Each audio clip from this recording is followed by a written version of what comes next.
Hello everybody, this is Realm Jumper 4099 back at you with another fun video. An interesting video. I want to talk about Deceive Inc. One of my favorite games, now forced into maintenance mode due to it not being profitable. Why did it fail? I have some key points in this video on why I think Deceive Inc. failed. Number 1.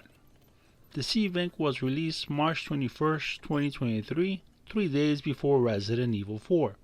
To the average shooter gamer and survival horror fans, the pick was obvious. Resident Evil 4, no doubt, was the attention grabber, and that did not play in Deceive Inc.'s favor. Number 2. Deceive Inc. was caught between what people think should have been a free-to-play game and a premium game. At $20, the entry fee was low, but there are tons of free-to-play, high-quality titles out there. That's $20 USD, by the way. The pick was obvious. The player base would choose free-to-play. A free-to-play game, for example, of Guards and Thieves come to mind, a very similar game that was free-to-play, top-down stealth multiplayer. Why would you pay for something you can get for free? Stealth multiplayer genre is a niche market. That's number 3. Not even the mighty Splinter Cell Blacklist could live up to expectations. By the way, that's a great game. You should check it out. Deceive Inc. failed because the market just isn't there for a blockbuster yet. Multiplayer games are a niche market for stealth games. Don't believe me? Name one blockbuster stealth game that isn't Splinter Cell. Maybe Thief, but that's not really like a big blockbuster, is it? Dishonored maybe, but that's not really like a major seller. It sold millions, but it didn't sell like super millions, right? There may be a few, but it isn't something that is very common. Number 4, Extraction Overload. There are tons of more established extraction franchises like Tarkov and GTFO, Hunt Showdown, etc. by Crytek. Also, battle royale games that are free to play have multi-million-dollar investments backing them. The theory, according to hypothesis of Microsoft Copilot and my own research, Deceive Inc. sold over 200,000 copies, but that is not enough to sustain a live service game. Interestingly enough, the Steam revenue calculator states Deceive Inc. made over $3 million with a net revenue of over $937,000. So it's safe to say it made over $1 million, but that's not enough in the gaming industry if you're not an indie dev. Maybe it is for an indie dev, but not for a studio of this quality. And I will say, yes, it is a triple dev studio, triple A studio, because Deceive Inc. is a high quality product. It probably cost more to make than it generated on the get-go. Consider a small dev team, some marketing and build costs, it was not profitable. Number 5, not enough or low budget for marketing. Deceive Inc. was not marketed to the best of its ability. Also, alpha and beta were not popular enough. It didn't gather enough interest. I don't really know how to manage that. I'm not a marketing genius, but I don't know. Maybe more magazines, I don't know, newspaper, radio, TV ads, maybe even in the TV. But that costs a lot of money, right? And they just probably didn't have the money for it. Because of budgets, again, project has budgets and contracts, things like that. Number 6, another thing that happened with Deceive Inc. is that the learning curve ceiling was set too high. Average FPS players would get destroyed in mere seconds or minutes in a match. This meant a huge portion of the population quit before they even won a mission. Or perhaps they won a few missions and there was very little progression. If Deceive Inc. had more RPG or looter shooter mechanics, it may have been a bit more successful. And this is true. I mean, when I first started playing, I would probably win 1 match a day, 2 matches a day. It was so difficult. And that turns people off. I mean, you only have so many time in a day. A lot of people are adults now that used to play games when you're little. We only have so much time in the day. We don't have time to be in repetitive matches unless you're a pro player, right? Or you're retired, or you're a millionaire, or you don't have to work. People's time is limited.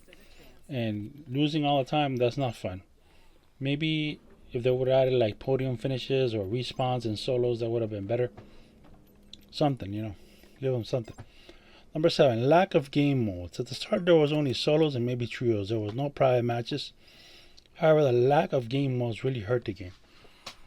And it's not really the developer's fault. They're a small developer, but I mean, they created the game, so certain decisions were made, and maybe they weren't the best decisions.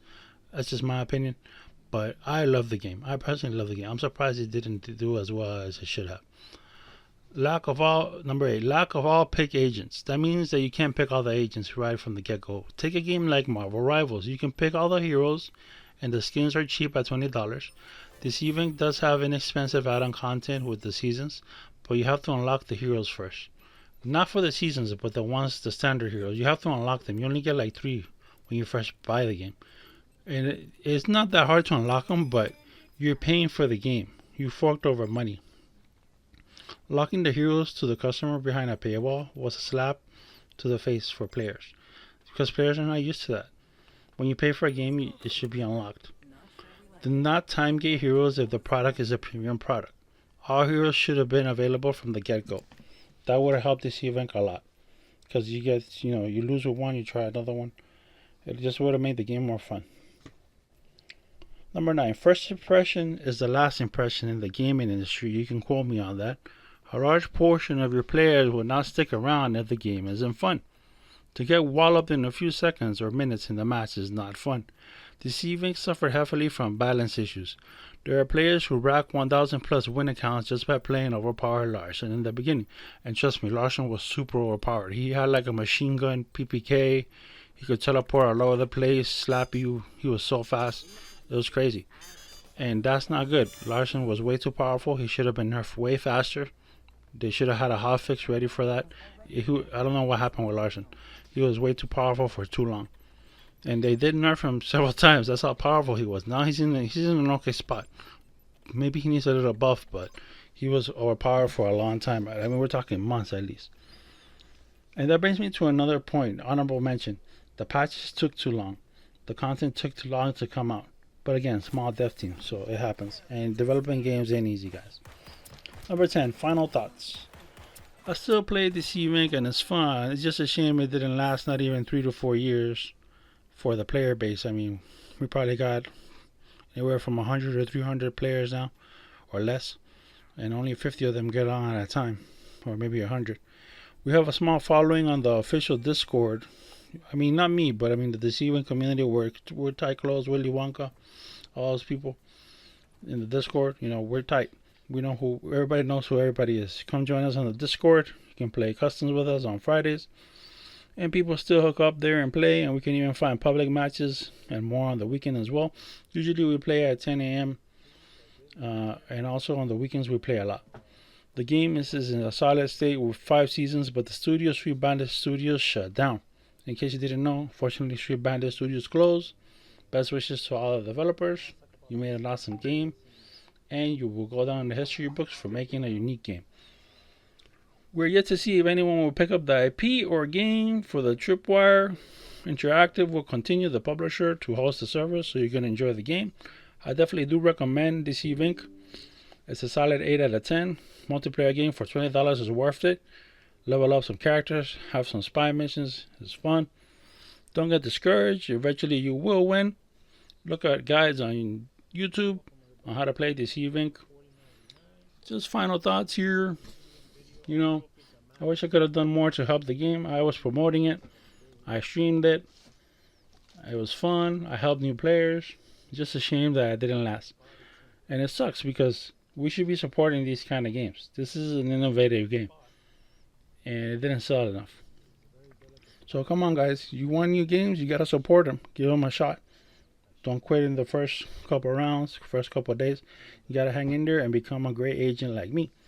I'm top 4 Cavalier in the world. All right. Take care. Bye-bye.